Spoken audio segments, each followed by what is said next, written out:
साथियों नमस्कार।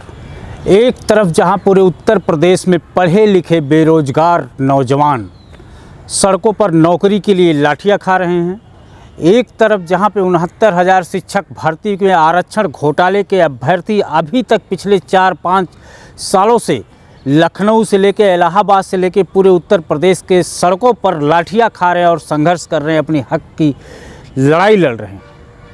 एक तरफ जहां इलाहाबाद से लेकर लखनऊ तक पूरे उत्तर प्रदेश का नौजवान नौकरी पाने के लिए सड़कों पर भटक रहा है, वहीं दूसरी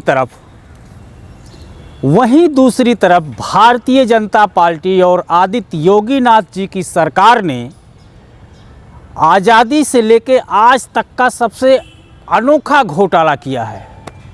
उस घोटाले में जब आप पर दर पर अंदर जाएंगे तो आपकी आंखें खुली की खुली रह जाएंगी। एक तरफ पूरे उत्तर प्रदेश का नौजवान नौकरी के लिए संघर्ष कर रहा है और दूसरी तरफ लखीमपुर के कोऑपरेटिव बैंक में वैकेंसी निकाली जाती है और इतना बड़ा घोटाला किया जाता है कि जिसको सुन के आपकी आंखें खुली की खुली रह जाएंगी। साथियों 2019 लास्ट में एक लखीमपुर के कोऑपरेटिव बैंक में एक वैकेंसी निकाली जाती है, जिसमें कुछ कलर का पद होता है, कुछ बाबू का पद होता है, कुछ चपरासी का पद होता है, कुछ कैशियर का पद होता है। और ये वैकेंसी उस वक्त निकाली जाती है तब ये बताया नहीं जाता कि कितनी सीटें निकाली गई हैं। पहली चीज़। दूसरी चीज़, जब भी कोई वैकेंसी आती है तो उसका सोशल मीडिया पे, इलेक्ट्रॉनिक मीडिया पे, प्रिंट मीडिया पे सरकार अपनी तरफ से प्रचार प्रसार करवाती है कि ज़्यादातर लोगों को पता चल जाए कि कोई वैकेंसी सरकार ने निकाला है, जिसमें उससे इच्छुक अभ्यर्थी उस फॉर्म को फिल कर सकें। लेकिन जब लखीमपुर के कोऑपरेटिव बैंक में वैकेंसी निकाली गई तो लखीमपुर के किसी पेपर में नहीं छपा, इख्तियार नहीं छपा। लखनऊ के एक बहुत से छोटे पेपर में, जिसके 150 पढ़ने वाले लोग होंगे, उसमें एक छोटा सा इख्तियार निकलवाया गया। और जिस दिन वो इख्तियार निकला उस दिन जांच में ये भी पता चला कि वो पेपर लखनऊ पर पहुंचा ही नहीं। और कहानी शुरू होती है। अब सब कुछ तैयार हो गया और बाद में पता चलता है कि 27 लोगों को नौकरी दे दी गई है, 27 लोगों की ज्वाइनिंग हो गई है। अब 27 लोगों को लखीमपुर के कोऑपरेटिव बैंक में ज्वाइनिंग होने के बाद जब चीज़ें सामने आती हैं तो पता चलता है कि उन 27 वैकेंसी में से जहाँ पे 6 सीटें एससी और ओबीसी के लिए आरक्षित थीं, 7 सीटें ओबीसी के लिए आरक्षित थीं। और वहाँ पे होता क्या है, उस वैकेंसी में 27 लोगों की कोऑपरेटिव बैंक की तरफ से वैकेंसी निकाला जाता है, जिसमें 15 ठाकुरों को नौकरी दी जाती है और 6 ब्राह्मणों को नौकरी दी जाती है। जहाँ पर एससी और एसटी के 6 लोगों की नौकरी देने की बात थी, वहाँ पे 2 लोगों को दिया जाता है। ओबीसी को 7 देने की बात थी, वहाँ पे 6 लोगों को दिया जाता है। तो ये तो एक आरक्षण घोटाला होता है। और जो दूसरी सबसे बड़ी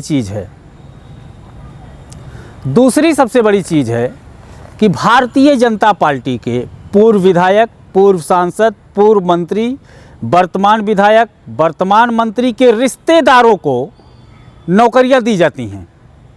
और कितनी नौकरियां ऐसी हैं जो इनको दी जाती हैं, उसकी एक सूची है, सुनिएगा आप। अजय मिश्र टेनी की बेटी को क्लर्क के पद पे नौकरी दिया जाता है। मुकुट बिहारी वर्मा, जो कि उस समय के कोऑपरेटिव बैंक के सहकारिता मंत्री थे, उनकी नातिन अंशिका गंगवार को नौकरी दी जाता है। कमलेश मिश्र की पत्नी को नौकरी दिया जाता है। पूर्व विधायक बाला प्रसाद अवस्थी के पोते को नौकरी दिया जाता है। सवल गुप्ता, जो कि कोऑपरेटिव बैंक के सचिव हैं, उनके मौसेरे भाई को नौकरी दिया जाता है। और 4 नौकरियां जो उस कोऑपरेटिव बैंक की चेयरमैन हैं, अध्यक्ष हैं, पुष्पा सिंह, उनके 4 रिश्तेदारों को नौकरी दिया जाता है। 4 नौकरी पुष्पा सिंह के घर में दिया जाता है।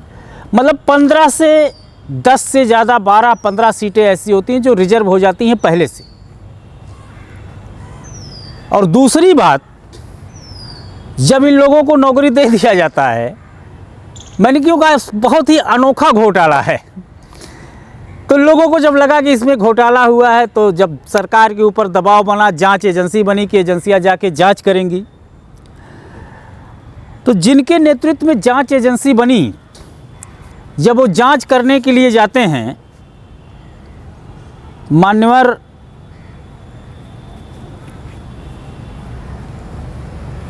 जांच अधिकारी जिनके नेतृत्व में जांच होता है, रत्नाकर सिंह, और वो जांच करने के लिए जाते हैं और पता चलता है कि उनके भतीजी को भी नौकरी दे दिया गया। फिर रत्नाकर सिंह वो जांच कहाँ तक पहुँची, कहाँ तक हुआ, क्या नहीं हुआ, कोई रिपोर्ट नहीं लगाते हैं, मामला एकदम शांत हो जाता है। लेकिन ये पुष्पा सिंह वही पुष्पा सिंह हैं जो 2018 में कोऑपरेटिव बैंक की अध्यक्ष बनी थी, और जब 2024 में जून के महीने में दोबारा कोऑपरेटिव बैंक का चुनाव होना था, तो इन्हीं के हस्बैंड अवधेश सिंह ने भारतीय जनता पार्टी के विधायक राजेश वर्मा पर ताबड़तोड़ हमले किए थे। और इसी कोऑपरेटिव बैंक के चुनाव में अब शायद आप लोगों को समझ में आ गया होगा कि वो लफड़ा क्या था जो राजेश वर्मा और अवधेश सिंह के बीच में हुआ था। तो साथियों, आम आदमी पार्टी बस यही मांग करती है कि इस वैकेंसी को पूरी तरफ से निरस्त किया जाए, हाई कोर्ट की निगरानी में इसकी एक जांच कमेटी बैठाई जाए, क्योंकि ये बहुत बड़ा मुद्दा है उत्तर प्रदेश के नौजवानों के लिए कि जहां एक एक नौकरी के लिए करोड़ों नौजवान भटक रहे हैं, दर दर की ठोकरें खा रहे हैं, सड़कों पर लाठियां खा रहे हैं, और दूसरी तरफ भारतीय जनता पार्टी के नेताओं, पूर्व विधायकों, मंत्रियों, सांसदों और विधायकों के रिश्तेदारों को फ्री में नौकरी दे दी जा रही है, घोटाला करके नौकरी दे दी जा रही है, पिछले दरवाजे से नौकरी दे दी जा रही है। तो आम आदमी पार्टी मांग करती है इसकी हाई कोर्ट के निगरानी में उच्च स्तरीय जांच कमेटी बने और आने वाले दिनों में इस वैकेंसी को निरस्त किया जाए। दोबारा नियमतः एकदम नियम के तहत इस वैकेंसी को दोबारा निकाला जाए और नौजवानों को अवसर मिले, जिससे वो रोज़गार पाने में उनको भी उपलब्धता हासिल हो। जय हिंद, जय भारत।